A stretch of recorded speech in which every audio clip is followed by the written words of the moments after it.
안녕하세요. 연세 닥터현 치과원장 연재영입니다. 오늘은 임플란트 뼈이식에 대해서 상세히 설명을 드리겠습니다.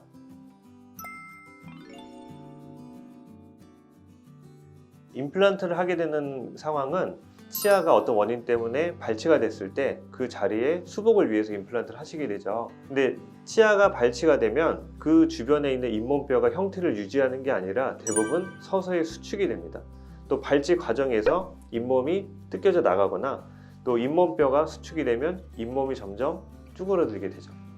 그렇게 되면은 임플란트 본체가 들어가기에 잇몸뼈가 너무 얇아지거나 또 잇몸뼈의 두께가 너무 적어져서 임플란트 본체가 들어가기가 좀 어려워지는 경우가 있는데, 이런 상황을 극복하기 위해서 인공의 잇몸뼈를 잇몸뼈 주변에 집어넣고 잇몸뼈가 재생되는 것을 도모하는 수식을 뼈이식이라고 합니다.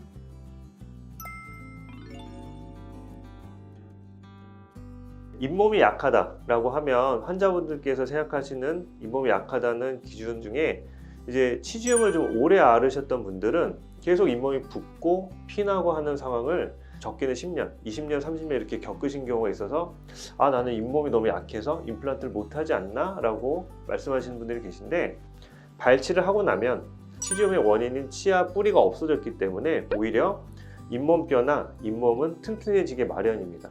그래서 발치를 하고 나서 잇몸이 약해서 임플란트를 못하는 경우는 거의 없다고 보시면 되는데, 잇몸 자체가 약한 게 아니라 잇몸뼈 두께가 얇고 좁아서 임플란트를 못하게 되는 경우가 대부분입니다.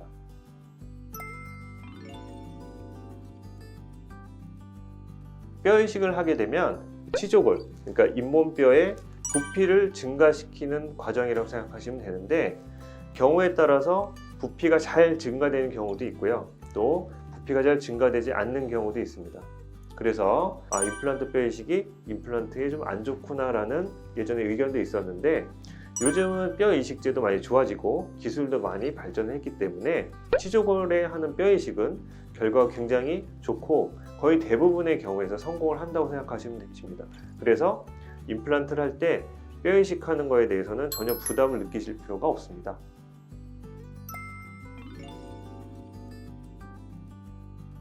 임플란트를 하실 때 뼈가 너무 얇거나 또 뼈 두께가 일정 부분 확보가 안 되는 경우에는 필수로 뼈 이식을 하셔야 되고요.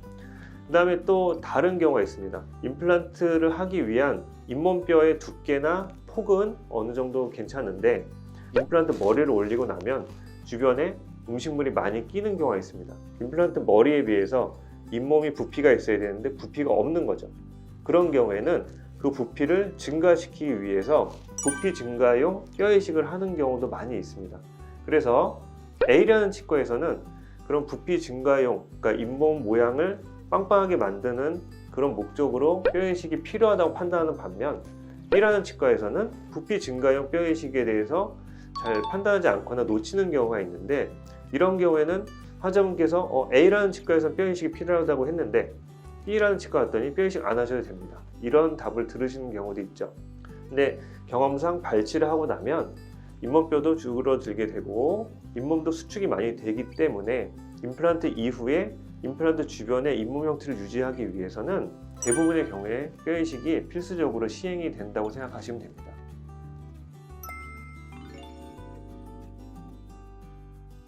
임플란트를 하셨을 때 임플란트 수술을 오늘 받으면 오늘 바로 그 임플란트를 사용할 수 있겠지라고 생각하시는 분들이 계신데, 그렇진 않고요. 임플란트 치료 기간은 치아가 없이 지내는 기간이 일정 부분 생기는 경우가 대부분입니다. 물론 당일날 임시 치아를 넣고 바로 드실 수 있게 만들어 드리는 경우도 있겠지만, 발치를 하고 임플란트 수술을 하게 되면 그 임플란트 주변에 뼈 이식도 같이 하게 되죠. 그래서 이식한 뼈랑 임플란트가 안정이 되는 기간이 필수적으로 필요합니다. 이런 임플란트 진행에 대해서 충분하게 치과로부터 설명을 들으셔야 되고요. 그런 설명을 들으실 수가 있는 치과인지를 판단하시는 것이 좋습니다. 그리고 치료 진행 과정에서 뼈 이식을 하게 되고 나서 임플란트 치료를 시작할 때 이 임플란트 치료에서 내가 중점적으로 생각할 게 무엇인지를 생각하셔야 되는데, 광범위한 임플란트 치료가 필요하신 분들, 치아를 여러 개를 빼고 임플란트 보철물을 크게 이 전체에 장착을 하셔야 되는 분들은 굉장히 신중하게 임플란트 치과를 선택을 하셔야 되고요. 왜냐하면 고려할 사항이 너무도 많고 또 최종적인 결과물도 치과마다 다 다르기 때문에 그 치과에 내원하셔서 상담을 받으실 때 이 치과에서는 나 같은 그런 케이스에서는 어떤 식의 임플란트 치료를 진행을 하고 최종적으로 어떤 형태의 보철물을 장착을 하게 되는지를 명확하게 이해를 하고 진행을 하시는 것이 좋습니다. 만약에 그런 설명이 필요하다고 생각을 했는데 그런 설명이 제대로 이루어지지 않거나 또 의료진과 의사소통이 제대로 되지 않는다면 그런 치과는 피하시는 것이 좋고요. 확실하게 그 치료에 대해서 그 의료진과 상의를 할 수가 있고 또 내가 납득할 수 있는 치료 계획을 제시를 해주는 치과를 만족스러운 임플란트 치료를 받을 수 있는 치과라고 생각하시는 것이 좋습니다.